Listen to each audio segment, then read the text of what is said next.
हरि नाम संकीर्तन खीर। तो आज बहुत ही शुभ तिथि है। श्रील श्रीवास ठाकुर जी का आज तिरुभाव तिथि महोत्सव है।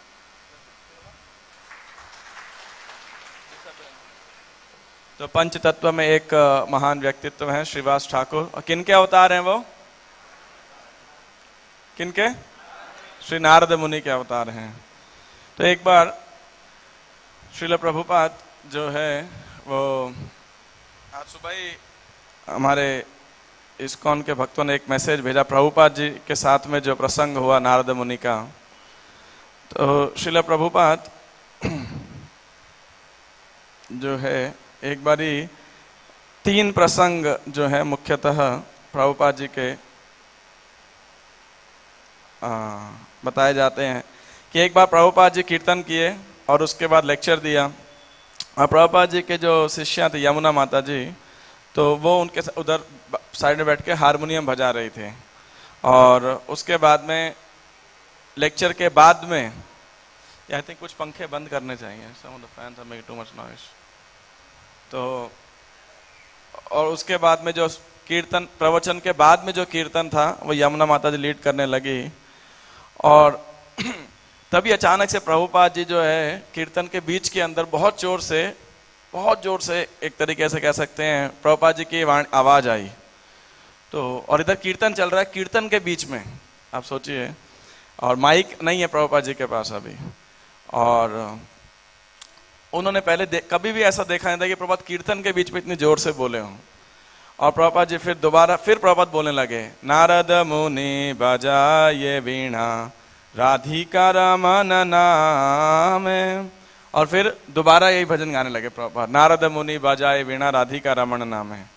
तो और फिर तो यमुना माता जी जो कीर्तन कर रही थी उन्होंने प्रभुपाद जी की ओर देखा और प्रभुपाद जी ने उनकी ओर देखा और बोला आप गाइए। तो फिर वो ये जो है तो वो उन्होंने फिर हरे कृष्ण महामंत्र कीर्तन करना शुरू किया। और जो है और प्रभुपाद जी जो है नारद मुनि की प्रार्थना कर रहे हैं, इधर कीर्तन चल रहा है और इधर प्रभुपाद जी नारद मुनि बजाए बिना गा रहे हैं। तो सबको समझ नहीं आया कि अचानक से ये क्या घटना घटी।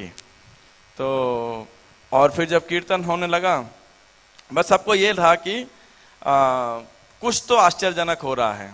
और फिर प्रभुपाद जी यमुना माता जी के साथ ही हरे कृष्णा कीर्तन को लीड करने लगे।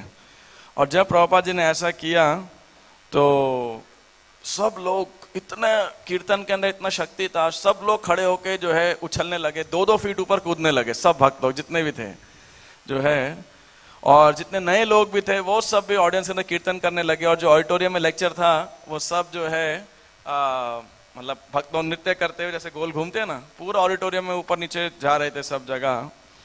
तो बस सबको ये था कि कुछ तो आश्चर्यजनक हो रहा है, क्या हो रहा है किसी को ऐसा पता नहीं कि क्या है। तो अगले दिन जो है माता जी ने भक्तों से पूछा, तो उन्होंने जाके प्रभुपाद जी से, सब भक्तों ने जाके प्रभुपाद जी से पूछा कि पिछली रात्रि को प्रोग्राम में क्या हुआ था ऐसा। प्रभुपाद जी के आपने नहीं देखा? तो बोले नहीं हमने तो नहीं देखा। बोले नारद मुनि आए थे हमारे कीर्तन के अंदर। प्रभुपाद जी ऐसे बोल रहे हैं, है ना। तो यमुना माता जी ने बोला नहीं हमने तो नहीं देखा उनको। प्रभुपाद ने बोला यस नारद मुनि केम, जो है नारद मुनि आए थे। ऐसे ही जो है लॉस एंजलिस के अंदर भी एक बार प्रभुपाद कीर्तन करते करते अचानक हंसने लगे। तो बाद में एक भक्त ने प्रभुपाद जी से पूछा, प्रभुपाद आप कीर्तन के बीच में क्यों ऐसे मुस्कुरा रहे थे? तो प्रभुपाद ने बोला कि जो है नारद मुनि आए थे वो हंस रहे थे। तो प्रभुपाद जी से उन्होंने पूछा नारद मुनि क्यों हंस रहे थे? तो बोल रहे क्योंकि जब उन्होंने देखा कि म्लेच्छ और चांडाल जो है हरे कृष्णा कीर्तन कर रहे हैं और नृत्य कर रहे हैं तो इसलिए वो हंस रहे थे। तो ये प्रसंग दीन दयाद्री देवी दासी उन्होंने लिखा था, उन्होंने बताया था। और लंदन के अंदर बरी प्लेस मंदिर के अंदर प्रभुपाद जी ने भक्तों को बोला था कि एक और छोटा आसन ऑल्टर बनाने के लिए, ये कह के कि यहाँ पे नारद मुनि कई बार कीर्तन अटेंड करने के लिए आते हैं। तो इस प्रकार से जो है श्री नारद मुनि एक महान प्रचारक हैं और श्री गौर लीला के अंदर वे श्रीवास पंडित ठाकुर के रूप के अंदर आते हैं। और आज विशेष स्थिति है जब उनका तिरुभाव महोत्सव है। तो हमारे प्रभुपाद जी ये भजन गाया करते थे, आप सब देख सकते हैं, प्रभुपाद के ऑडियो में भी सुन सकते हैं इस भजन को। नारद मुनि बजाये वीणा राधिका रमण नामे।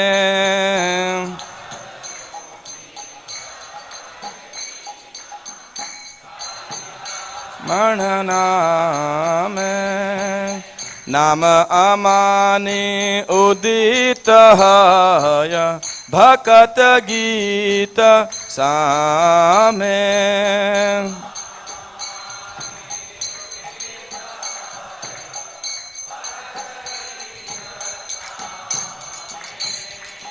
आमी आधारम वरिषे घनम श्रवण युगले घिया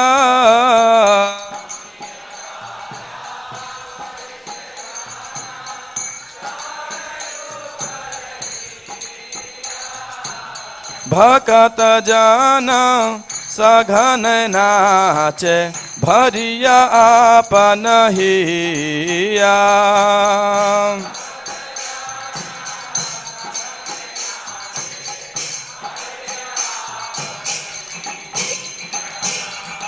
माधुरीपुर आसव पशी माताय जगत जने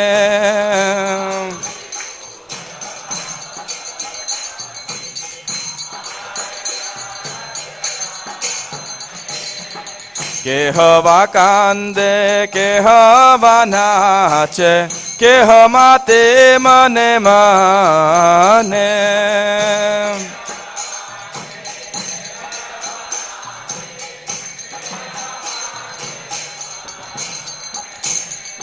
पंचवदने नारद धरी प्रेम रस घन रोला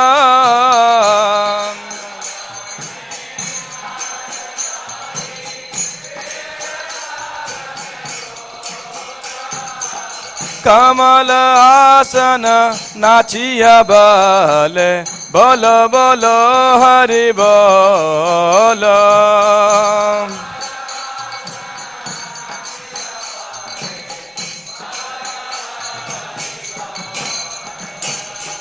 सहस्र आनन परम सुखे हरि हरि बलि गाया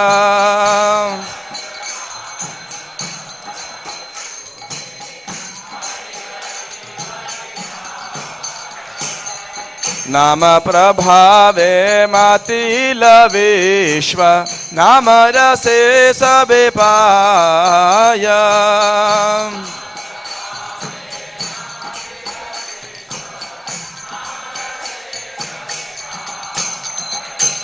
श्री कृष्ण नाम रसन स्फुरी पुरलो अमर आशा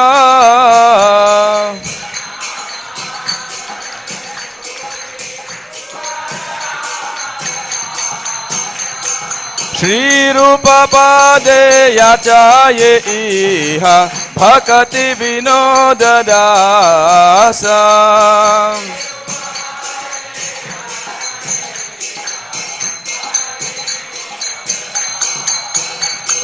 नारद मुनि बजाये वीणा राधिका रमण नामे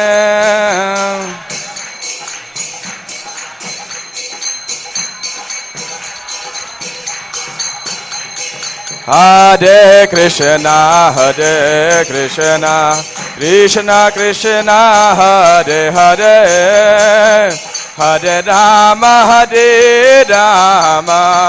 राम राम हरे हरे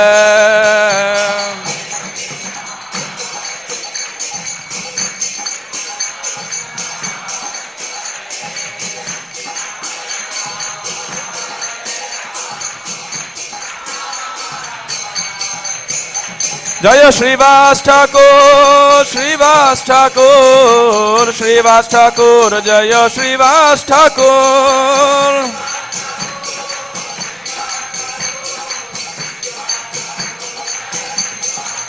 जय वैष्णव ठाकुर वैष्णव ठाकुर वैष्णव ठाकुर जय वैष्णव ठाकुर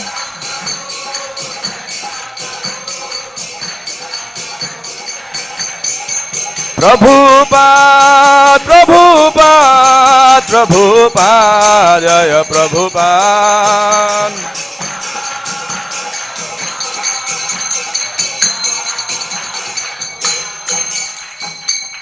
जय ओम विष्णुपाद परमहंस परिव्राजकाचार्य अष्टोत्तर श्री श्रीमद हिज डिवाइन ग्रेस अभय चनारविंद भक्ति वेदांत स्वामी श्री प्रभुपाद की जय। इस्कॉन संस्थापक आचार्य विविधि संस्थापक आचार्य save the whole world Srila Prabhupada की जय। जय ओम विष्णुपाद परमहंस परिव्राजकाचार्य अष्टोत्तर श्री श्रीमद भक्ति सिद्धांत ठाकुर प्रभात गोस्वामी महाराज की जय। नामाचार्य श्री हरिदास ठाकुर की जय। अनंत कोटि वैष्णव वृंद की जय। संवेत गौर भक्त वृंद की जय। श्रील श्रीवास ठाकुर तिरुभाव महोत्सव की जय। श्रीवास पंडित की जय। गौर प्रेमानंदे हरि हरि बोल। All glories assembled devotees Hare Krishna. All glories assembled devotees Hare Krishna. All glories assembled devotees Hare Krishna. All glories to Shri Guru and Shri Gauranga. All glories to Srila Prabhupada. Jaya Jaya Sri Chaitanya Jaya Nityananda. Jaya Dvaita Chandra Jaya Gaura Bhakta Vrinda. जय जय श्री चैतन्य जय नित्यानंद। जय अद्वैत चंद्र जय गौर भक्त वृंद। जय जय श्री चैतन्य जय नित्यानंद। जय अद्वैत चंद्र जय गौर भक्त वृंद। श्री चैतन्य चरितामृत आदि लीला अध्याय 10 चैतन्य वृक्ष के स्कंद शाखाएं तथा उपशाखाएं और प्यार संख्या 8। श्रीवास पंडित आर श्रीराम पंडित। श्रीवास पंडित आर श्रीराम पंडित। दुई भाई दुई शाखा जगते विदित। दुई भाई दुई शाखा जगते विदित। श्रीवास पंडित आर श्रीराम पंडित। दुई भाई दुई शाखा जगते विदित।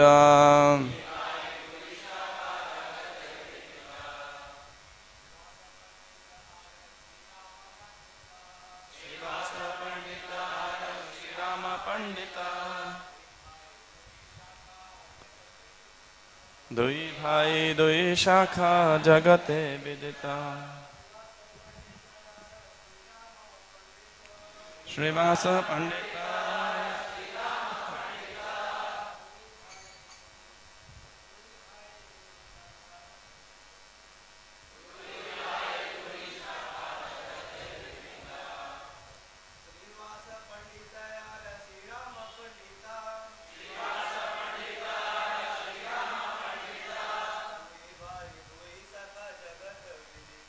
दुई भाई दुई शाखा जगते विदिता। माता जी वैष्णवी।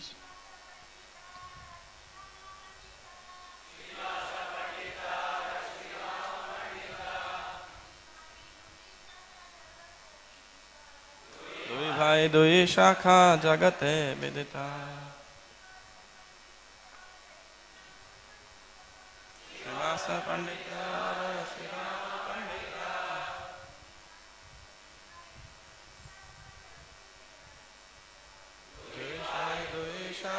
जगते विदिता।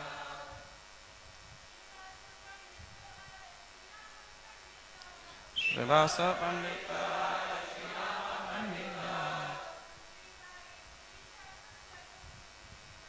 दुई भाई दुई शाखा जगते विदिता। शब्दात अनुवाद एवं तात्पर्य कृष्ण कृपा श्री मूर्ति अभय चरण अरविंद भक्ति वेदांत स्वामी प्रभुपाद के द्वारा श्रील प्रभुपाद की जय।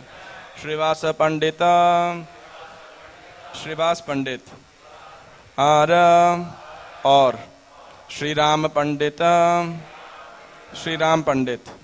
दुई भाई दोनों शाखा। दुई शाखा दो शाखाएं। जगते संसार में। विदित प्रसिद्ध। अनुवाद। श्रीवास पंडित तथा श्रीराम पंडित इन दोनों भाइयों से दो शाखाएं प्रारंभ हुई जो संसार में सर्वविदित हैं। तात्पर्य। गौर गणोदोष दीपिका श्लोक 90 में श्रीवास पंडित यानी श्रीवास ठाकुर को नारद मुनि और उनके छोटे भाई श्रीराम पंडित को नारद के घनिष्ठ मित्र पर्वत मुनि का अवतार माना गया है। श्रीवास पंडित की पत्नी मालिनी को कृष्ण की धाय अंबिका का अवतार माना गया है जिसने भगवान कृष्ण को अपने स्तनों से दूध पिलाया था। और जैसा कि पहले बताया जा चुका है, श्री चैतन्य भागवत के लेखक ठाकुर वृंदावन दास की माता नारायणी, जो श्रीवास पंडित की भतीजी थी, कृष्ण लीला में अंबिका की बहन थी, उनका नाम था किलिम्बिका।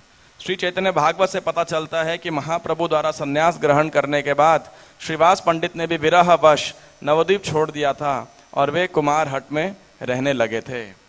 आप हमारे साथ में अगले 3-4 प्यार बोल सकते हैं। श्रीपति श्रीनिधि तार दुई सहोदर, चारि भाई दास दासी गृह परिकर। उनके अन्य 2 भाइयों के नाम श्रीपति तथा श्रीनिधि थे। उन चारों भाइयों, उनके नौकरों तथा नौकरानियों को एक बृहत शाखा माना जाता है। दुई शाखा उपशाखा तासा बार गणन, जार गृह महाप्रभुर सदा संकीर्तन। इन दोनों शाखाओं से निकलने वाली उप शाखाओं की कोई गिनती नहीं है। श्री चैतन्य महाप्रभु नित्य ही श्रीवास पंडित के घर में संकीर्तन किया करते थे। चारि भाई सब अंश करे चैतन्य र सेवा, गौरचंद्र बिना नहीं जानी देवी देवा। ये चारों भाई तथा उनके पारिवारिक सदस्य श्री चैतन्य महाप्रभु की सेवा में पूरी तरह लगे रहते थे। वे अन्य किसी देवता या देवी को नहीं जानते थे। तात्पर्य, श्रील नरोत्तम दास ठाकुर ने कहा है, अन्य देवाश्रय नहीं तुम्हारे कहीनु भाई, यही भक्ति परम कारण। यदि कोई शुद्ध भक्त बनना चाहता है तो उसे किसी देवता या देवी के शरण में नहीं जाना चाहिए। मूर्ख मायावादी कहते हैं कि देवताओं की पूजा करना पूर्ण पुरुषोत्तम परमेश्वर की पूजा के समान है, किंतु यह सही नहीं है।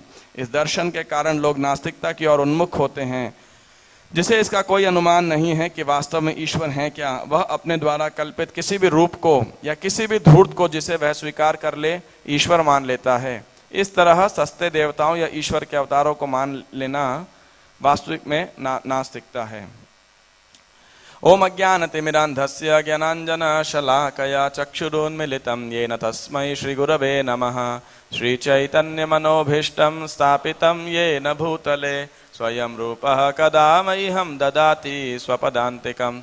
वन्देऽहं श्रीगुरोः श्रीयुतपदकमलं, श्रीगुरून् वैष्णवांश्च श्रीरूपं साग्रजातं सहगण रघुनाथान्वितं तं सजीवं साद्वैतं सावधूतं परिजनसहितं कृष्ण चैतन्य देवं श्रीराधा कृष्ण पादान सहगण ललिता श्री विशाखान्वितांश्च।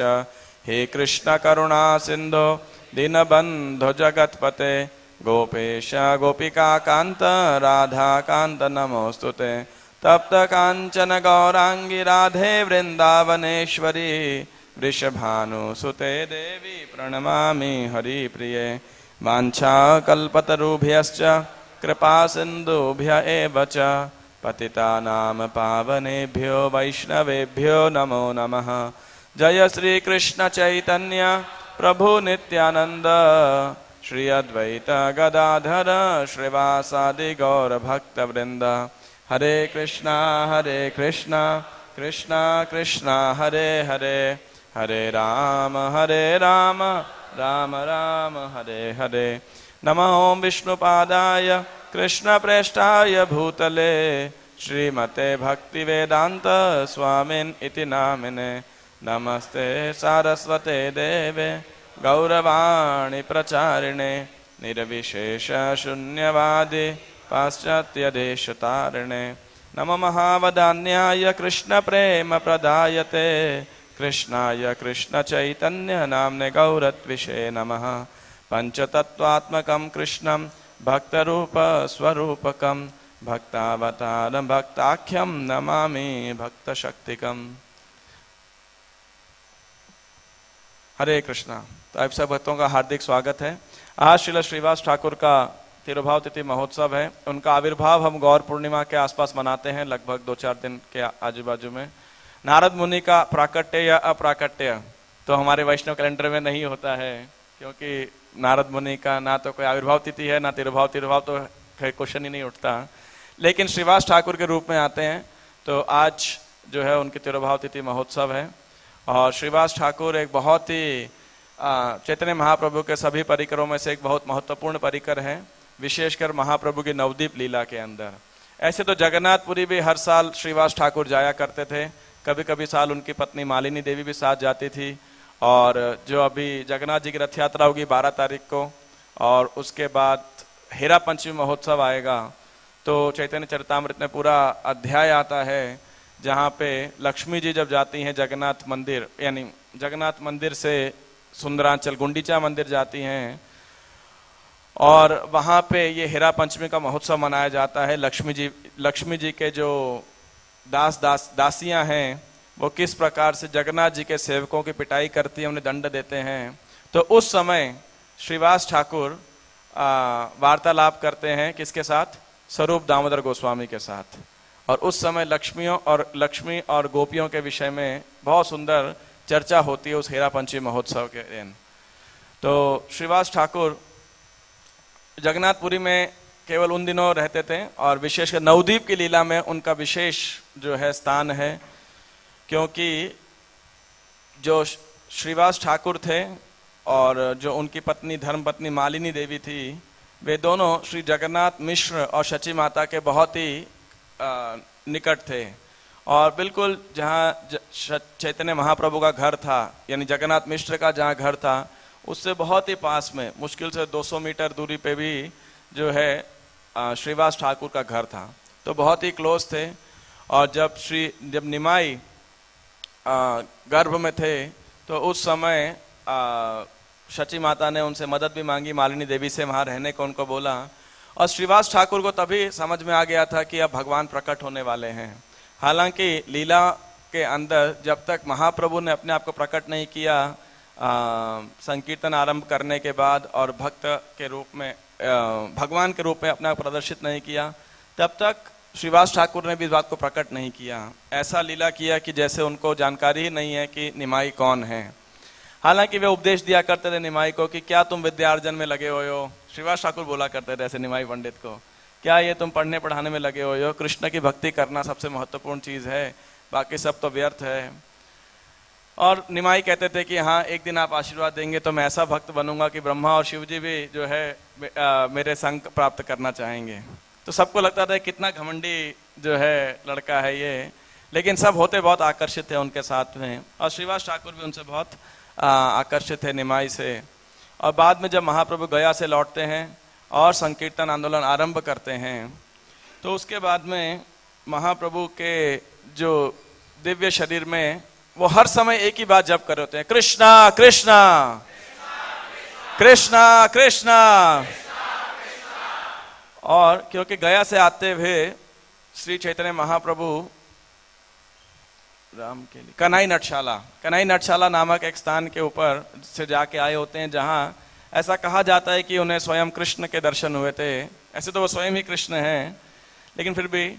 और उसके आने के बाद में वे हमेशा कहते थे, कृष्ण कोथाय, कृष्ण कोथाय, where is Krishna, where is Krishna, Krishna कहाँ है, कृष्ण कहाँ है। और ऐसे विरह में महाप्रभु कभी हंसते, कभी लोटपोट होते, कभी रोते, कभी चिल्लाते, तो कभी चुप बैठ जाते। और अनेकों प्रकार के जो है विकार उनके शरीर में ऐसे प्रकट हो रहे थे। तो शची माता बहुत भयभीत हो गई कि क्या हो गया है निमाई को। अभी मान लीजिए कोई आपका लड़का ऐसा घर पहुंचे, और वैसे तो खाली थोड़ा तिलक लगा ले, माला करे, तभी बहुत टेंशन हो जाता है माता पिता को।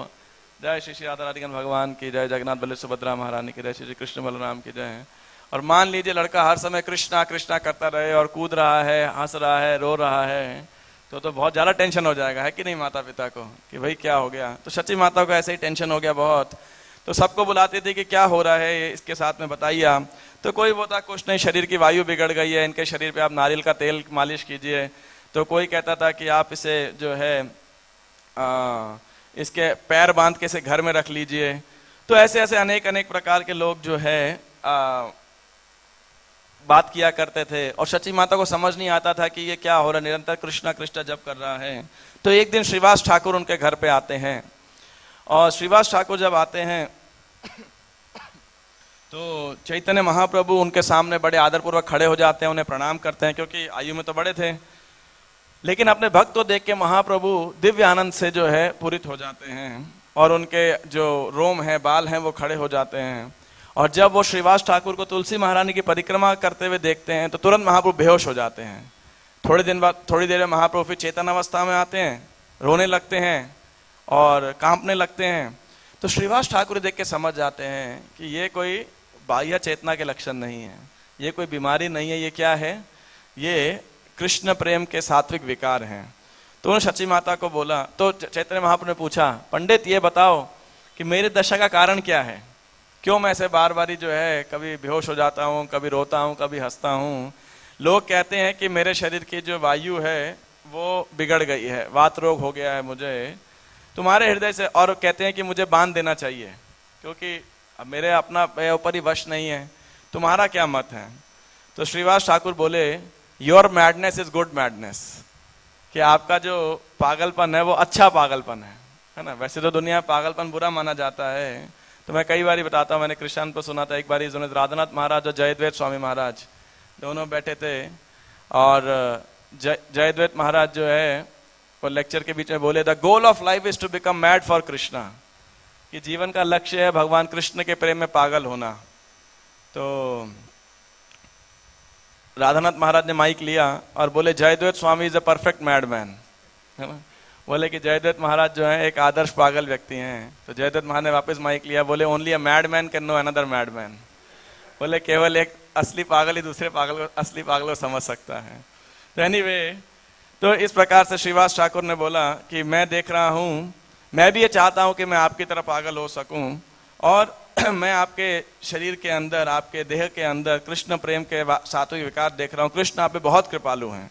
तो ये सुन के महाप्रभु बड़े प्रसन्न होते हैं, श्रीवास का आलिंगन करते हैं और बोलते, श्रीवास अगर तुमने भी ऐसा बोला होता कि मेरे वायु रोग है मुझे, तो मैं गंगा में जाके कूद करके अपना देहांत कर लेता। तो श्रीवास ठाकुर बोले, ब्रह्मा, शिवजी, सनत कुमार, चतुष कुमार जो हैं, सभी ऋषिगण, देवतागण, ये सब उस कृष्ण प्रेम को चाहते हैं जो आपके पास है। तो क्यों ना हम इकट्ठे होकर भगवान कृष्ण के नामों का जप करें, कीर्तन करें। तो जो है, और श्रीवास ने सची माता को सांत्वना दिया कि आप चिंता मत कीजिए। लेकिन सची माता को डर था कि नहीं कोई भक्ति में इतना पागल हो जाएगा, ऐसे ही मेरे पति जगन्नाथ मिश्र का देहांत हो गया है, और जो बड़ा लड़का था विश्वरूप, उसे संन्यास ग्रहण कर लिया, घर चला छोड़ गया है, तो ये भी छोड़ के चले जाएगा। सच्ची को इस प्रकार का डर था। लेकिन चैतन्य महाप्रभु जो है अपनी लीलाएं कर रहे थे और वैष्णव की सेवा करते थे। ऐसा बताया है मध्य खंड के प्रथम अध्याय के अंदर चैतन्य भागवत में, कि सभी वैष्णवों के जो है जब स्नान करते उनकी मदद करते, उनके वस्त्रों को समेट करके उनके घर छोड़ने जाते, उनको प्रणाम करते, अनेक प्रकार की नम्र सेवाएं करते महाप्रभु की, और उनसे आशीर्वाद मांगते। उनके आचरण को देख के सब भक्त निमाई को आशीर्वाद देते कि आप कृष्ण के भक्त बनो। बोले संसार में कृष्ण भक्तों के अलावा दूसरा कोई आशीर्वाद दे भी क्या सकता है, किसी की क्षमता ही नहीं है कि वो कुछ आशीर्वाद दे सके, और विशेषकर कृष्ण भक्ति का आशीर्वाद। तो महाप्रभु इस प्रकार से जब करते थे, और फिर जो है महाप्रभु कीर्तन करते थे हर समय, दिन रात जो है कीर्तन करते थे बहुत जोर जोर से। तो जो है जब कीर्तन किया करते, जब वो इस प्रकार से कीर्तन किया करते थे, तो महाप्रभु ने नदिया के अंदर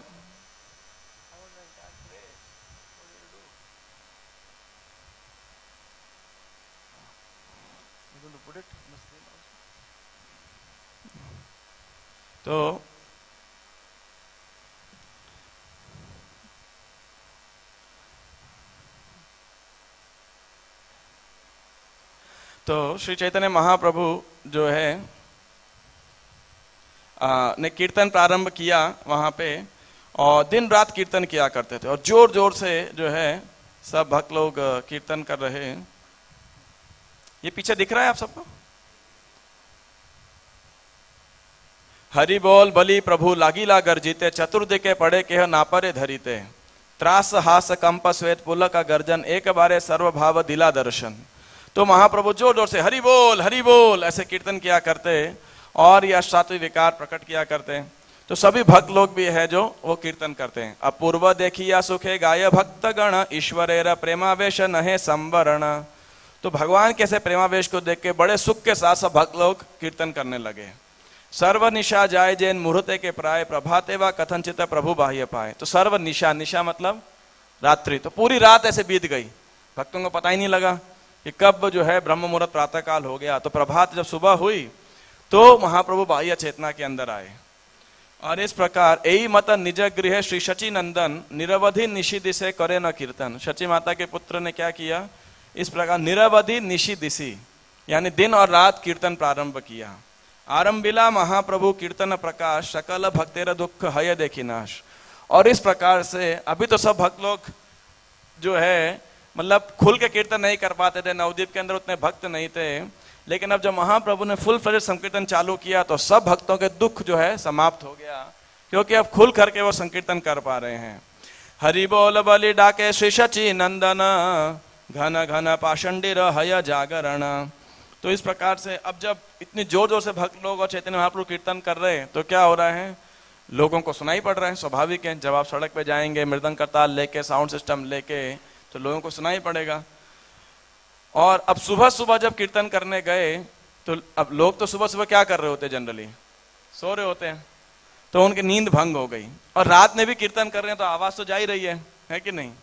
तो निद्रा सुख भंगे बहिर्मुख क्रुद्ध है जार जेन मत इच्छा बलि या मरे। तो वो सब बोलने लगे कि क्या है, ये लोगों ने हमारी नींद डिस्टर्ब कर दी, इन लोगों को क्या प्रॉब्लम है कि ये हमारी रात्रि में हमें चैन से नहीं जो है सोने देते। और इस प्रकार से लोग अगर रात को कीर्तन करेंगे तो क्या होगा, गोसाई ऋषि वे बड़ा डाके, मतलब भगवान रुष्ट हो जाएंगे, नाराज हो जाएंगे, क्रोधित हो जाएंगे और इन सबका सर्वनाश कर देंगे। क्यों? क्योंकि भगवान की भी नींद डिस्टर्ब हो रही है ना, उनको लग रहा है ऐसा, उनको ऐसा लग रहा है। तो केहे बोले ज्ञान योग एड़िया विचार परम उद्धत है न सवार व्यवहार। वो कह रहे हैं कि ये लोगों ने ना कुछ विशेष फिलॉसफी ज्ञान बना लिया है जिसके कारण लोग बहुत उद्दंड हो गए हैं। तो ठीक है, अब ये पाखंडी लोग श्रीवास के पास जाते हैं, उन्होंने डराते हैं, बोले तुम ये किसकी शक्ति से ये किसका कीर्तन कर रहे हो, है ना, इस प्रकार से आप जो है क्या बोल रहे हो। ये सब श्रीवास ने किया है, ये सारा जो भी है श्रीवास का प्रोपेगेंडा है। और ये चारों भाई क्या कर रहे हैं कि ये कहने मागिया खाई बार बिली मिली चार भाई कृष्ण बलि डाके छेण जैन महाबाई। कि वो कह रहे हैं कि ये चारों पागल हो गए हैं बिल्कुल, और क्या कर रहे हैं, कृष्ण कृष्ण बोले जा रहे हैं। और किस लिए बोल रहे हैं, ताकि अपनी आजीविका निभा सके, वहां से मांग कर खा सकें, इसलिए ऐसा कर रहे हैं। जरूरी इतने जोर जोर से बोलना, मन में बोल के भी तो भगवान के नाम का व्यक्ति को पुण्य हो सकता है। तो कोई बोला कि ये ना जो श्रीवास है ये पागल हो गया है और पूरे देश को बर्बाद कर देगा। और आज ही मैंने सुना है राजा के राज दरबार के अंदर कि राजा ने क्या किया है, जो नाव है उनको बुलाया है और क्या आदेश दिया है, उनको बोला है कि आप नदिया के अंदर जाइए और जहां कहीं भी कोई हरिनाम संकीर्तन कर रहा हो, क्योंकि मुसलमान राजा थे, तो जहां कहीं भी हरिनाम संकीर्तन हो रहा हो आप क्या कीजिए, उन लोगों को अरेस्ट कर लीजिए, उनको बंदी बना लीजिए, दंडित कीजिए। ये राजा का आदेश है। अब क्या होगा, जब वो लोग आएंगे हमें पकड़ने के लिए श्रीवास और इनके भाइयों को, तो श्रीवास तो भाग जाएगा और वो राजा हमें पकड़ के ले जाएगा, ऐसा है। तो इसीलिए अगर हमें बचना है तो हमें क्या करना चाहिए, स्वाभाविक है जो व्यक्ति परेशान कर रहा है उसको दंडित कर देना चाहिए। तो श्रीवास के घर को तोड़ के हम सब गंगा में फेंक देते हैं, है ना। तो आप सबको लग रहा होगा कि भाई मैं पहले मजाक कर रहा था, अब देखिएगा जब सबके ऊपर सर्वनाश होएगा ना तब आपको पता लगेगा। तो अब पूरे नदिया के अंदर ये बात फैल गई कि देखो सारे वैष्णवों को आज जो है कारागृह में बंदी बनाया जाने वाला है ना, ऐसा। तो भक्त लोग डर गए, कुछ लोग तो डर गए, और भक्त वैष्णव जो थे वो बोल रहे कोई बात नहीं, हम कृष्ण को याद करेंगे, कृष्ण हमारी रक्षा करेंगे, और यदि कृष्ण चाहेंगे तो फिर हमें सजा भी मिलेगी, जेल में बंद होंगे।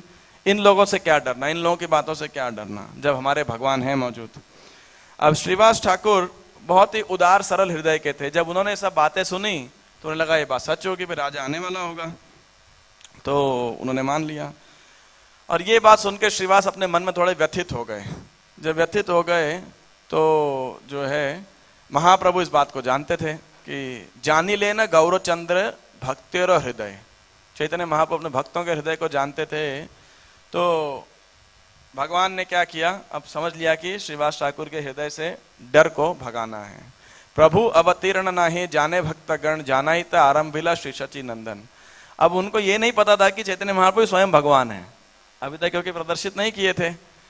तो अब महाप्रभु जो है, और पूरे गांव के अंदर बिल्कुल वैष्णव डर रहे थे, लेकिन महाप्रभु निर्भय बेड़ाए महाप्रभु विश्वंभर त्रिभुवन अद्वितीय मदन सुंदर।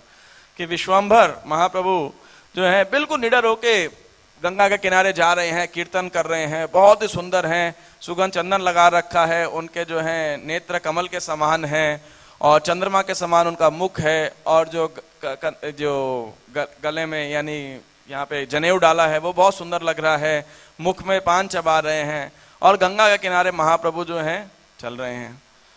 तो सब बोले कि क्या आदमी है, इसको डर नहीं लगता है, अभी राजा के सैनिक आएंगे इसको पकड़ के ले जाएंगे। तो ऐसा सब सोच रहे थे, लेकिन भक्त बड़े हर्षित थे, और जो नास्तिक थे वो बड़े जो है दुखी हो रहे थे, क्या है, डर भी लग रहा था उन्हें।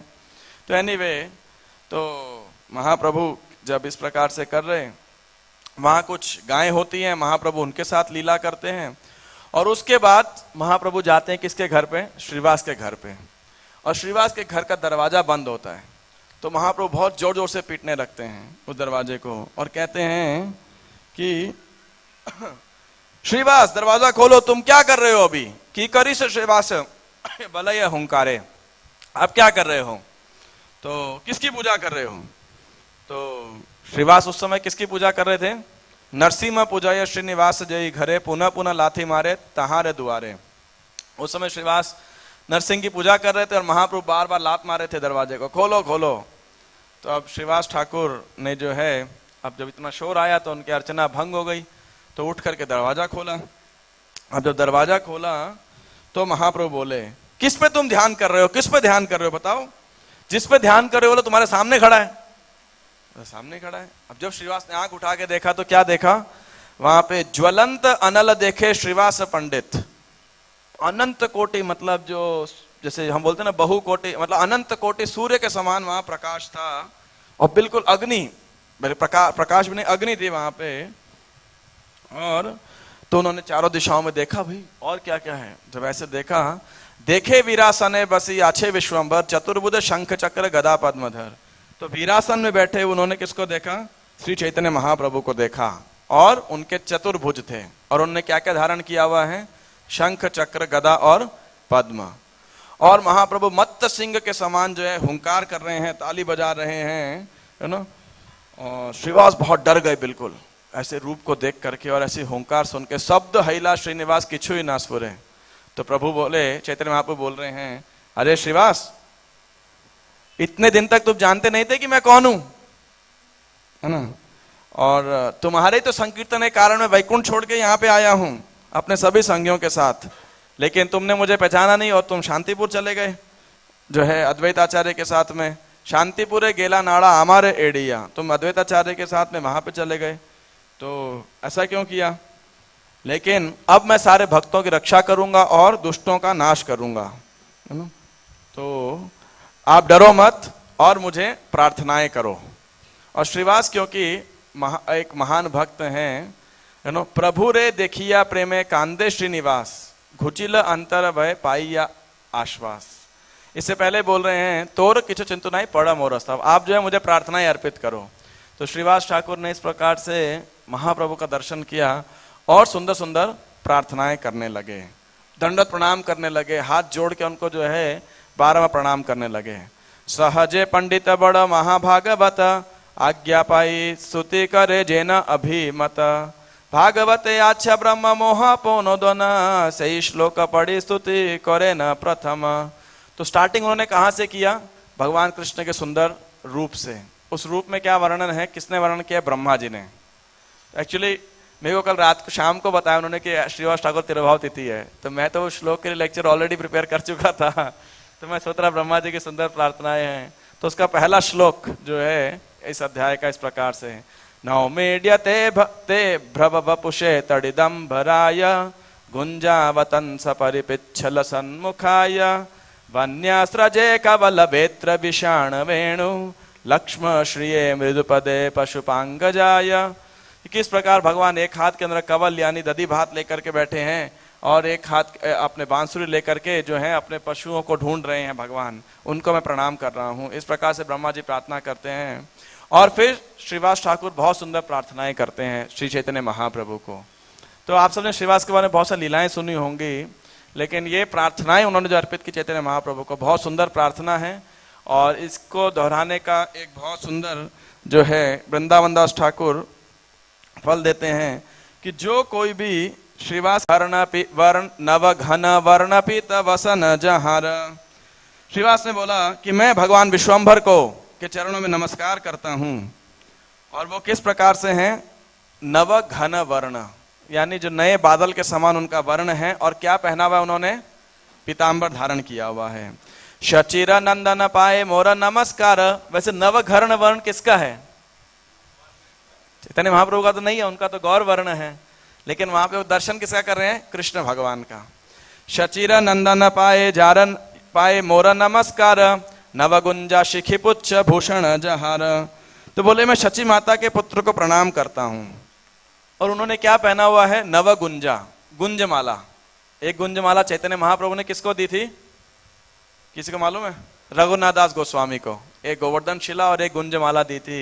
तो गोवर्धन शिला इस बात का सूचक था कि वो गोवर्धन की शरण ग्रहण करें, तभी वो जब ब्रज में आते हैं जगन्नाथपुरी से तो गिरिराज जी के शरण में रहते हैं। और गुंजमाला किसका सूचक है? कि वो राधा कुंड में जाके भजन करें। श्रीमती राधा रानी का को बहुत प्रिय है, कृष्ण भगवान उसे पहने हैं यहाँ पे। तो नव गुंजा और शिखी पुच्छ मतलब मोरपंख, है ना? तो अब मोरपंख कौन लगाता है? कृष्ण भगवान। गुंजमाला कौन पहने? लेकिन वो कह रहे हैं कि शचिर नंदन, शची माता के पुत्र हैं जिन्होंने मोरपंख और गुंजमाला से अपना आभूषण, अपने आप को आभूषित किया है। गंगादास शिष्य पाए मोर नमस्कार, वनमाला करे दधी ओदन जहार। वो कह रहे हैं कि मैं गंगादास के शिष्य, चैतन्य महाप्रभु के जो टीचर थे उनका नाम क्या था? गंगादास। तो उनके शिष्य को मैं प्रणाम करता हूं। वनमाला करे दधी ओदन जहार। और उन्होंने क्या किया हुआ है? जो वन में मिलने वाले फूल हैं उनकी माला पहनी हुई है, और अपने हाथ में क्या पकड़ा हुआ उन्होंने? दधी ओदन। दधी ओदन मतलब दही भात, है ना? उसको पकड़ा हुआ है। यानी कौन सी लीला?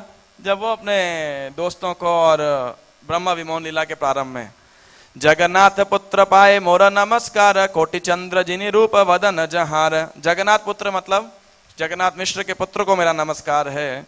कोटि चंद्र जिनि रूप वदन जहार, और करोड़ों चंद्रमा के समान उनका जो है, उनका रूप है, उनसे भी ज्यादा यशस्वी, उनसे भी ज्यादा। श्रृंग वेत्र वेणु चिन्ह भूषण जहार, से तुम्हें तोमार चरणे नमस्कार। चारि वेदे जारे घोषे नंदेर कुमार, से तुम्हें तोमार चरणे नमस्कार। श्रृंग वेत्र, श्रृंग मतलब समझते हैं क्या होता है? बफेलो हॉर्न, है ना? जो मतलब बजाते हैं बच्चे उसको बेसिकली। और ब्यूगल, वेत्र, ब्यूगल होता है बजाने वाला यंत्र बेसिकली। और उसके बाद में वेणु मतलब बांसुरी, चिन्ह भूषण जहार। और आप एक क्या, वेत्र है छड़ी, और ब्यूगल है बफेलो हॉर्न, श्रृंग। तो सही तुम्ही तुम्हारा चरण नमस्कार। तो जिसके पास ये गाय चराने की लाठी है, बफेलो हॉर्न है और बांसुरी है, उनको मैं प्रणाम कर रहा हूं। और चारों वेद आपको कैसे बुलाते हैं? नंद कुमार के रूप में। आपके चरण कमलों में मेरा नमस्कार है। ब्रह्मास्तवे स्तुति करे प्रभु चरणे, स्वच्छंदे बलये जत आईसन बदने। जो है ब्रह्मा जी की ये प्रार्थनाएं अर्पित करने के बाद में, क्योंकि ये उस श्लोक के अंदर सारे वचन आते हैं, तो अब श्रीवास ठाकुर स्वयं भगवान के अपने वचनों के अंदर श्रीवास की प्रार्थनाएं करने लगते हैं। तुम्हें विष्णु, तुम्हें कृष्ण, तुम्हें यज्ञेश्वर, तुम्हारा चरणोदक गंगा तीर्थवर। जानकी जीवन तुम्हें तुम्हें नरसिंह, अज भव आदि तव चरणेर भृंग। आप ही विष्णु हैं, आप ही कृष्ण हैं, आप ही यज्ञपति हैं। और गंगा जो है, जो कि तीर्थ सभी तीर्थों में श्रेष्ठ है, वो आपके चरणों से निकली है, आपके चरणों को धोते हुए निकली है। आप ही रामचंद्र हैं, यानी जानकी जीवन हैं। आप ही नरसिंह हैं, अज मतलब ब्रह्मा जी, भव मतलब शिव जी जो है, आदि तव चरणेर भृंग। ये सब आपके चरणों की ओर आकर्षित होते हैं, जिस प्रकार से कोई भंवरा फूल की ओर आकर्षित होता है। तुम्हें से वेदांत वेद्य, तुम्हें नारायण, तुम्हें से छलीला बलि होई यावा मन। तुम्हें हयग्रीव, तुम्हें जगत जीवन, तुम्हें नीलाचल चंद्र सवार कारण। वो कह रहे हैं आप वेदांत से आप जाने जा सकते हैं। वेदांत कृत वेद वित्त एवचा हम। आप ही नारायण हैं। आप ही ने वामन रूप धारण करके बलि के साथ क्या किया था? छल किया था। आप हयग्रीव हैं, आप ही जगत के जीवन हैं। आप नीलाचल चंद्र यानी कौन है? श्री जगन्नाथ आप ही हैं, सबार कारण, और आप ही सबों के सभी वस्तुओं के कारण हैं। सर्व कारण कारणम तोमार माया कार नाही हय भंग, कमला न जाने जसने एक संग, संगी सखा भाई सर्व मते से वे ये, हे न प्रभु मोह माने अन्य जना के। आपकी माया से कौन नहीं पराजित हो जाता है।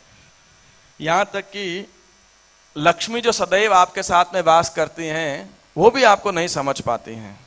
संगी सखा भाई, जो आपके भाई हैं, मित्र हैं, और जो आपके संगी हैं, वे अनेक प्रकार से आपकी सेवा करते हैं, है ना। और तो वो भी आपको नहीं समझ पाते हैं, तो बाकियों की बात ही क्या की जाए। जो कि नास्तिक हैं, जो कि पाखंडी हैं, वो आप कैसे समझ सकते हैं। मिथ्या गृहवासे मोर पड़ी आछ भोले, तोमा न जानिया मोर जन्म गेल हेले। वो कह रहे हैं कि एक गृहस्थ के रूप में आप थे चैतन्य निमाई पंडित, तो मैं आपको पहचान नहीं पाया, यानी मैं भी आपकी माया से क्या हो गया हूं, बहुत आच्छादित हो गया हूं। आपकी माया की वजह से मैं आपको समझ नहीं पाया, क्योंकि आप एक गृहस्थ के रूप के अंदर थे, तो मैं नहीं जानता था कि आप कौन हैं। इसलिए मेरा जो जन्म है, मोर जन्म गेल हईले, वो बहुत ही अधम है, क्योंकि मैं आपको समझ नहीं पाया। नाना माया करी तुम्हें आमारे वंचिला, साजी धूती आदि करी सकल बहिला, ताते मोर भय नाही सुन प्राणनाथ, तुम्हें है न प्रभु मोरे हईला साक्षात, आजी मोर सकल दुखेर हईला नाश, आजी मोर दिवस हईला परकाश। वो कह रहे हैं कि आज आपने मेरे सारे अंधकार, सारे इल्यूजन्स क्या कर दिए हैं, दूर कर दिए हैं। साजी धूती आदि करी सकली बहिला। वो कह रहे हैं कि मेरे जितने वस्त्र हैं, आपने अनेक बारी मेरे वस्त्र धोए, उनको फोल्ड करके आपने अनेक प्रकार से मेरी सेवा की, यू नो, अनेक प्रकार की माया आपने मेरे साथ में किया। लेकिन हे प्रभु, हे प्राणनाथ, अब मैं भयभीत नहीं हूं। कृपा करके सुनिए, आज आप मेरे सामने प्रकट हो गए हैं। आज मेरे सारे कष्ट समाप्त हो गए हैं, क्योंकि आज आप मेरे सामने प्रकट हुए हैं। आज मेरा जन्म और कर्म सब सफल हो गया है।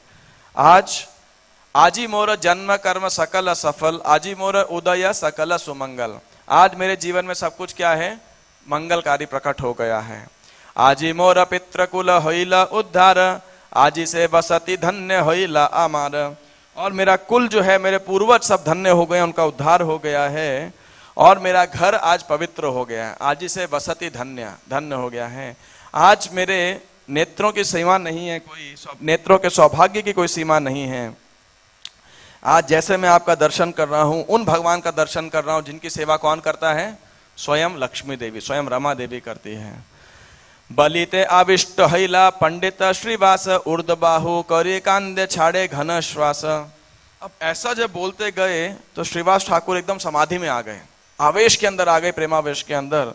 दोनों हाथ खड़े किए, उन्होंने रोने लगे, और जो है जोर जोर से सांस लेने लगे। और महाप्रभु के रूप को देख के श्रीवास ठाकुर क्या कर रहे हैं, जमीन पे लौटने लगे, और उनके शरीर में दिव्य आनंद जो है प्रकाशित हो गया, और प्रेमावेश में वो बिल्कुल प्रेम के सागर में डूब गए। तो जब श्री चैतन्य महाप्रभु ने इस प्रकार से देखा तो महाप्रभु हंसने लगे। हासिया सुने न प्रभु श्रीवासेर स्तुति, सदया हैया बले श्रीवासेर प्रति। तो ऐसे दया करके वो श्रीवास ठाकुर की ओर बोलने लगे। क्या कह रहे हैं, हे श्रीवास, अपनी पत्नी, अपनी संतान और आपके घर में जो कोई भी है, उन सबको यहाँ लेकर के आओ और मेरा दर्शन कराओ। आप और आपकी पत्नी मेरे चरणों की वंदना करो, और फिर जो तुम्हारे हृदय में इच्छा हो वो वरदान आप मांगो। तो ठीक है, श्रीवास ठाकुर अपने घर के सारे सदस्यों को लेकर के आए। बहुत बड़ा परिवार था, 4 भाई, पत्नी, बच्चे, नौकर चाकर सब थे। सब आए और महाप्रभु के चरणों में पुष्प अर्पित किए, उनके चरण वंदना की, उनको पाद्य, अर्घ्य, आचमन, धूप, दीप, गंध, नैवेद्य सब अर्पित किया। और उसके बाद में जो है सब प्रार्थनाएं करने लगे महाप्रभु को, बड़े भावावेश में आकर के। और इस प्रकार श्रीवास के प्रति प्रेम को देख के महाप्रभु ने जानते हैं क्या किया, उनके और उनके परिवार के सारे सदस्यों के सिर के ऊपर क्या रखा, अपने चरण कमल रखे उन्होंने। जय श्री श्रीवास पंडित की। तो है ना, और सबके जो है उन्होंने बोला और उनको आशीर्वाद दिया कि आप हमेशा आपका हृदय मेरे में ध्यान करें। और फिर महाप्रभु श्रीवास को बुलाएं, श्रीवास अब भी तुम्हारे हृदय में कोई भय है क्या, है ना, कि भाई मान लीजिए चलो भगवान का रूप भी देख लिया लेकिन फिर भी राजा आएगा, घर तोड़ देगा, कुछ हमको गंगा में डाल दे, कैदी में, कोई भय है? तो मैंने सुना है कि राजा ने अपनी नावें भेजी है तुम्हें बंदी बनाने के लिए, लेकिन श्रीवास तुम नहीं जानते कि सबके हृदय परमात्मा रूप में बैठे मैं अनंत कोटि ब्रह्मांड में जितनी जीवात्माएं हैं उनको तो मैं ही कंट्रोल करता हूं। तो राजा तो तभी आज्ञा देगा ना जब मैं उसे अंदर से आज्ञा दूंगा, कंट्रोल आज्ञा देने के लिए, कि राजा स्वतंत्र होकर आज्ञा दे सकता है। तो लेकिन मान लेते हैं कि मैंने आज्ञा नहीं दी फिर भी वो स्वतंत्र हो गया, वे राजा है, मान लेते हैं, एक बार अज्यूम कर लेते हैं, अजम्पशन एक हाइपोथेसिस है। तो सबसे पहले नाव में जब बंदी बनाएंगे तो कौन जाएगा जानते हो? मैं जाऊंगा सबसे पहले, और फिर राजा के पास जाऊंगा, और मेरे को देख के राजा की ये हिम्मत कि वो अपने आसन में बैठ सकता है, वो तुरंत खड़ा होगा, मेरे चरणों में नमस्कार करेगा। लेकिन मान लेते हैं कि फिर भी मुझे देख के वो मोहित नहीं हुआ, फिर भी मान लेते हैं, तो मैं राजा से वार्तालाप करूंगा, उससे एक चुनौती दूंगा। क्या चुनौती है? कि राजा सुनो, जो मैं कह रहा हूं मेरे से सीखो कि क्या सही है और क्या गलत है। अपने सारे मुल्लों को, काजियों को एकत्रित कर लो, और अपने जितने भी तुम्हारे पास हाथी, घोड़े, जानवर, पक्षी, पशु सब हैं, सबको ले आओ, और फिर अपने काजियों को बोलो कि अपने इस्लाम के जो ग्रंथ हैं उनसे पढ़ें, और सबको प्रेरित करें रोने के लिए। ऐसा कर सकते हैं क्या वो? अगर उनमें नहीं है ये, वो तो नहीं कर पाएंगे। तब मैं अपने रूप को, अपने शक्ति को राजा को दिखाऊंगा, और मैं बोलूंगा कि देखो ये सब काजी मुल्ला तुम्हारे सैनिकों ने तुम्हारे कहने पे मेरे संकीर्तन को बंद किया है, तुम्हें मालूम है कि क्या शक्ति है हमारी, तो मैं शक्ति दिखाऊंगा। अब देखो मेरी शक्ति दिखाता हूं मैं तुम्हें। और फिर मैं एक पागल हाथी को पकड़ के लेके आऊंगा, और उसके साथ अन्य हाथी, घोड़े, जानवर, और उन सबको क्या बोलूंगा? कृष्णा कृष्णा कृष्णा कृष्णा। तो क्या चमत्कार होगा? वो पागल हाथी रोने लगेगा और जोर से कृष्ण कृष्ण बोलने लगेगा, है ना। तो ऐसा मैं करूंगा राजा के सामने। श्रीवास तुम्हें विश्वास है या नहीं है? तो ठीक है, अगर विश्वास नहीं है तो मैं तुम्हें एक डेमोन्स्ट्रेशन देता हूं। एक वो डेमोन्स्ट्रेशन क्या है? जो श्रीवास के बड़े भाई की भतीजी थी, बेटी थी, सॉरी, जो उनके बड़े भाई की लड़की थी, उसका क्या नाम था? नारायणी। 4 साल की वो थी बालिका। तो उसको बुलाया महाप्रभु ने, और महाप्रभु ने बोला नारायणी कृष्णा कृष्णा बोलो। तो नारायणी क्या बोलने लगी? कृष्णा कृष्णा,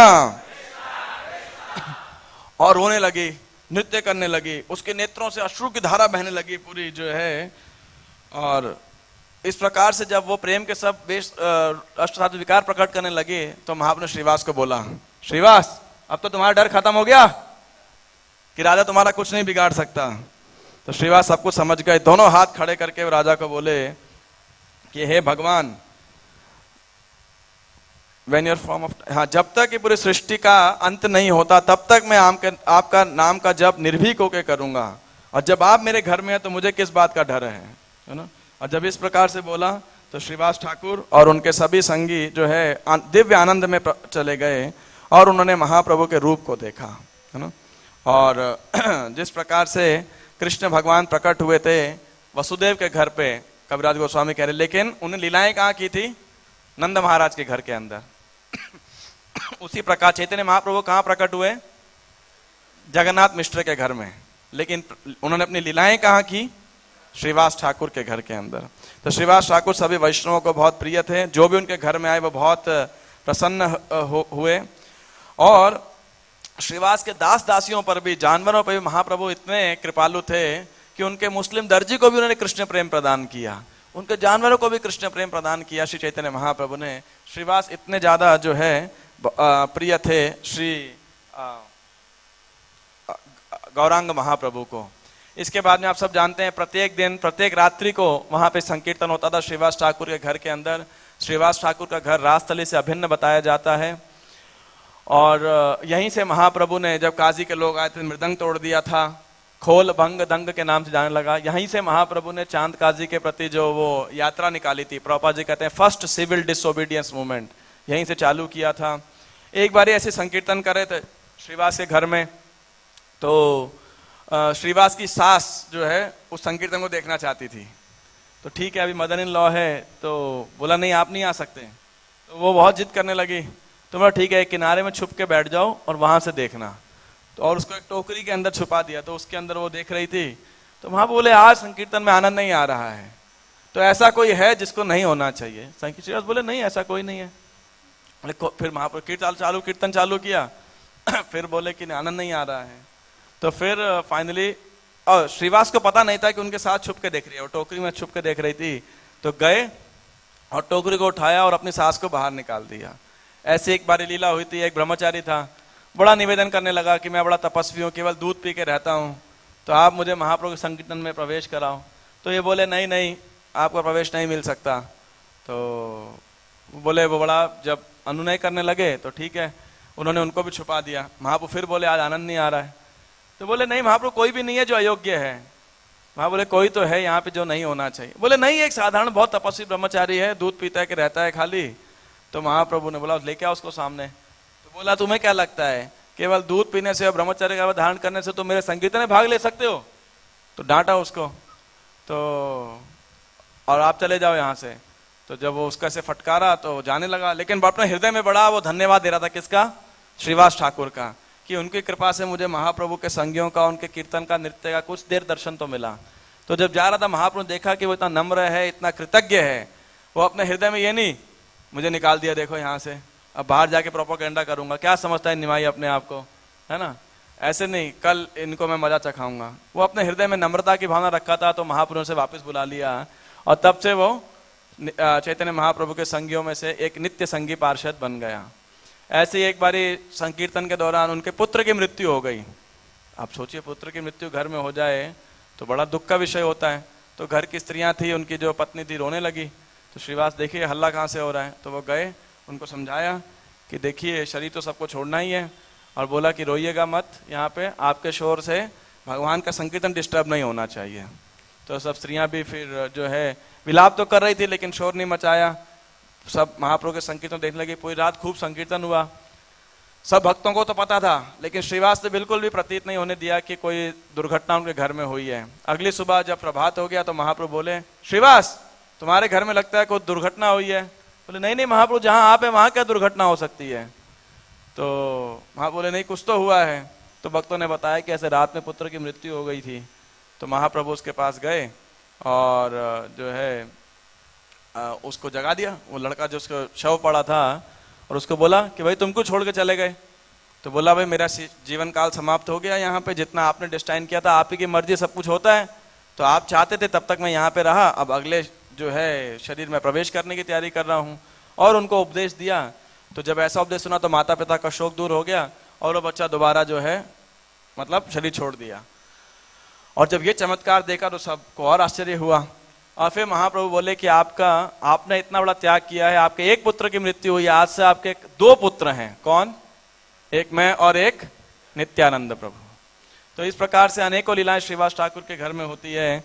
एक लीला जो है, और मैं संक्षेप में वर्णन करने का प्रयास करता हूँ, है तो बहुत बड़ी लीला ये भी, कि नित्यानंद प्रभु जीव गोस्वामी को लेके जाते हैं नवद्वीप मंडल परिक्रमा के अंदर, और गोद्रुम द्वीप के अंदर एक स्थान है सुवर्ण विहार।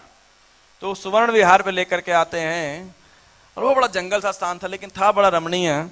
तो नित्यानंद प्रभु ने बताते हैं कि ये स्थान बड़ा अपराकृत है। सतयुग में यहाँ पे एक राजा था सुवर्ण सेन, और बड़ा विषय भोगी व्यक्ति था जो है, और राजपाट में बड़ा आसक्त था।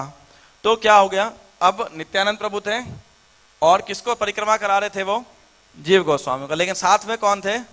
श्रीवास ठाकुर। ठीक है।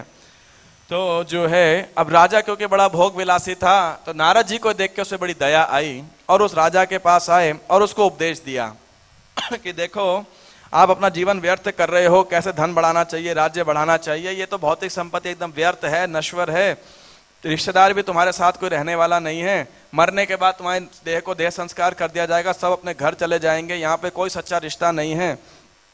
तो जीवन के उद्देश्य को जानो आप और भव सागर को पार करो, सिर्फ भजन करने के लिए मनुष्य जीवन प्राप्त हुआ है ना। तो इस प्रकार से उन्हें बहुत उपदेश देते हैं कि जीव जो है कृष्ण का सेवक है, बिना भक्ति के सब नष्ट हो जाता है। तो कई श्लोकों के अंदर बहुत सुंदर नारद मुनि जो है उपदेश देते हैं उन्हें, और नवदा भक्ति के विषय में उनको उपदेश देते हैं कि कैसे नवदा भक्ति में लगना चाहिए। और फिर इस राजा, क्या नाम था इसका, सुवर्णसेन, तो इसको एक बड़े सुंदर बात बताते हैं। तुम राजा भाग्यवान, नवद्वीपे तव स्थान, धाम वासे तव भाग्योदय, साधु संगे श्रद्धा पेये, कृष्ण नाम गुण गेये, प्रेम सूर्य कराओ उदय।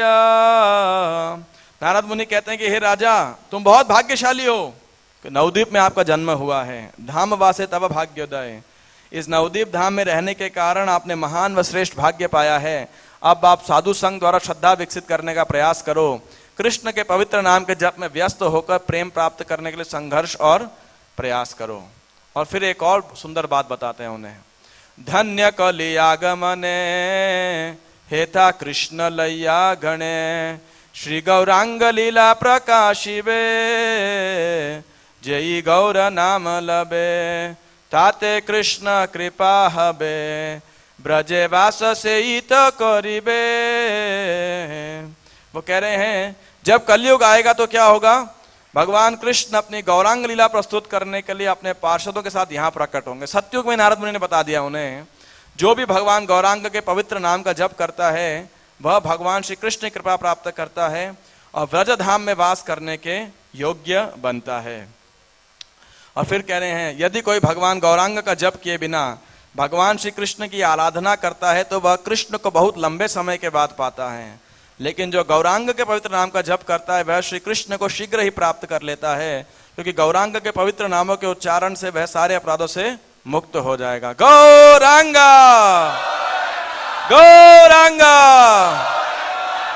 आप जय पताका महाराज बताते हैं जब आप इस पर गौरांगा बोलते हैं जानते हैं क्या होता है, जब आप कृष्ण प्रेम, जब आप हरे कृष्णा जप करते हैं, कृष्ण नाम का जप करते हैं तो आप कृष्ण प्रेम पाना चाहते हैं, लेकिन जब आप गौरांग जप करते हैं तो कृष्ण प्रेम आपको ढूंढते हुए आता है कि कौन बुला रहा है गौरांगा गौरांगा, है ना, कृष्ण प्रेम कम्स रनिंग, ऐसा कहते हैं, क्योंकि गौरांग के भगवान के नाम में कोई अपराध नहीं है। तो राजा सुवर्ण सेन को इस प्रकार जब बता रहे थे और गौरांग का जप करते, नारद मुनि खुद बहुत अधीर हो गए और वो अपने स्वयं पे नियंत्रण नहीं कर पाए। कभी नृत्य करते थे, कभी रोते थे, कभी हंसते थे, कभी वीणा बजा रहे थे और कभी बोल रहे थे कब वो कलयुग आएगा, कब वो कलयुग आएगा। इस प्रकार से बोलते हैं और फिर थोड़ी देर उपदेश देने के बाद नारद मुनि वहां से चले जाते हैं और राजा के हृदय में प्रेम उत्पन्न हो जाता है और वो गौरांगा गौरांगा गौरांगा गौरांगा करके नृत्य करने लगता है और भक्तों से प्रेम की भिक्षा मांगने लगता है, उसका हृदय पूरा शुद्ध हो जाता है। तो एक दिन जब वो राजा सो रहा था, सोते सोते उसने क्या दर्शन किया, गौरांग महाप्रभु गदाधर पंडित के साथ सभी पार्षदों के साथ वह नृत्य कर रहे हैं। सब भक्त लोग हरे कृष्णा कृष्णा कृष्णा हरे हरे, हरे राम राम राम हरे हरे का कीर्तन कर रहे हैं, एक दूसरे को आलिंगन कर रहे हैं।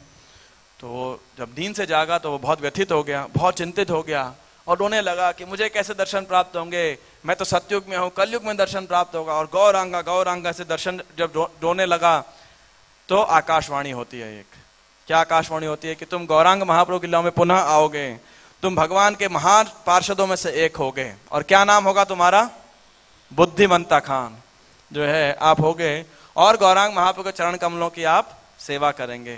जो महाप्रभु का विष्णुप्रिया देवी से विवाह हुआ था, पूरा स्पॉन्सर और आयोजन किसने किया था, इस बुद्धिमंता खान ने किया था। तो इस प्रकार वो राजा बड़ा धैर्य धारण करता है और गौरांग महाप्रभु का भजन करता है। अब नित्यानंद प्रभु जब जीव गोस्वामी की कथा बता रहे थे तो साथ में कौन सुन रहा था, श्रीवास, वो कौन है, नारद मुनि। तो उनको याद आता है मैंने तो आके सुवर्ण सेन को जो है ये उपदेश दिया था।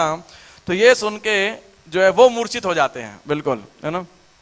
और इस प्रकार देख के गौरांग, तो जीव गोस्वामी नित्यानंद प्रभु क्या करते हैं, गौरांगा गौरांगा जप करते हैं और वहां की रज में लोटपोट होने लगते हैं। तो ये श्रीवास ठाकुर की एक लीला, अनेकों लीलाएं और चैतन्य चरितामृत चैतन्य भागवत के अंदर हैं।